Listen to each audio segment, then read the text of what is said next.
السلام علیکم ورحمۃ اللہ تعالی وبرکاتہ۔ حضرات محترم، ابھی جو اسکرین میں جو آپ ویڈیو دیکھ رہے ہیں، یہ ویڈیو میں بتایا جا رہا ہے کہ اس شخص کا انتقال 48 دن پہلے ہوا تھا، جو ان کو تدفین کیا گیا تھا، اور 48 دن کے بعد اس شخص نے اپنے بیٹے کو خواب میں آ کر کے بتایا، اے میرے بیٹے،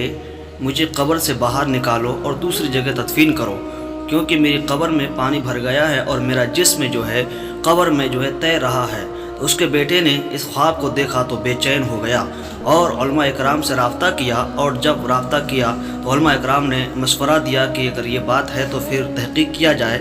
تو اس کے بیٹے اور وہاں کے لوگوں نے، اور اس میں سے کئی علماء بھی شامل ہیں، جو اس شخص کے قبر کو کھودا، جو اس کے مٹی ہٹائے اور پٹرے ہٹانے کے بعد کیا دیکھتا ہے، حقیقت میں جو خواب میں اس شخص نے اپنے بیٹے کو بتایا تھا کہ میرا قبر میں جو ہے پانی بھر گیا اور میرا جسم جو پانی میں تیر رہا ہے، تو جیسے لوگوں نے اس کے قبر کو کھودا اور دیکھا کہ حقیقت وہی تھا جو خواب میں بتایا گیا تھا، اور اس شخص کا جسم جو ہے پانی میں تیر رہا تھا۔ اللہ اکبر! یہ کیا معجزہ ہے اللہ تبارک و تعالیٰ کا، اور ہمیں اس سے عبرت حاصل کرنا چاہیے۔ اس شخص سے اس واقعہ سے ہمیں معلوم ہوتا ہے کہ یہ شخص نیک اور مومن انسان ہوگا، جو اللہ تبارک و تعالیٰ اور رسول اللہ صلی اللہ علیہ وسلم کے فرمان کے مطابق زندگی گزارا ہوگا۔ تو ہم سب کو بھی چاہیے کہ اس شخص کے اس واقعہ سے ہمیں عبرت حاصل کرنا چاہیے، اور ہمیں رائے حق میں ڈٹ جانا چاہیے، ہمیں موت کو یاد کرنا چاہیے، اور ہمیں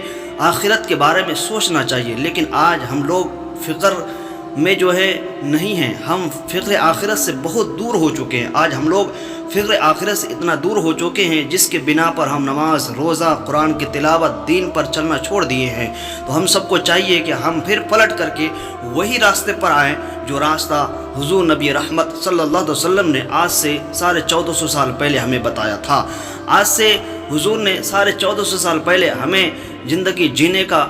طریقہ بتایا تھا، اپنے مقصد پر فائز ہونے کا طریقہ بتایا تھا، اور ہمیں آخرت کو یاد کرنے کا ذریعہ بتایا تھا، اور ہمیں آج وہی راستے پر دوبارہ لوٹ کے آنا ہے۔ اگر ہم بھی اپنے اعمال کو صحیح کریں گے، ہم بھی رائے حق پر ڈٹ جائیں گے، رسول اللہ صلی اللہ علیہ وسلم کی سنت اور ان کے فرامین پر عمل کریں گے، تو انشاءاللہ ہمارے بھی اس دنیا سے جانے کے بعد جو ہے ہمارے جسم بھی صحیح سلامت ہوں گے۔ تبھی تو شاعر نے کہا کہ زمین میلی نہیں ہوتی، زمن میلا نہیں ہوتا، محمد کے غلاموں کا کفن میلا نہیں ہوتا۔ بالکل شاعر نے صحیح کہا ہے کہ زمین میلی نہیں ہوتی، زمن میلا نہیں ہوتا۔ جو محمد کا غلام ہوتا ہے وہ حقیقت میں اس کا بدن تو بہت دور کی بات، اس کا کفن بھی میلا نہیں ہوتا۔ تو آج اس شاعر کا یہ شعر جو ہے مکمل ہو چکا ہے کہ جو مومن ہوتا ہے، جو محمد کے غلام ہوتے ہیں، ان کا جسم زمین کھاتی نہیں ہے، بلکہ جسم تو بہت دور کی بات، اس کے کفن بھی میلا نہیں ہوتے۔ آج اس شخص کا یہ جنازہ دیکھ کر کے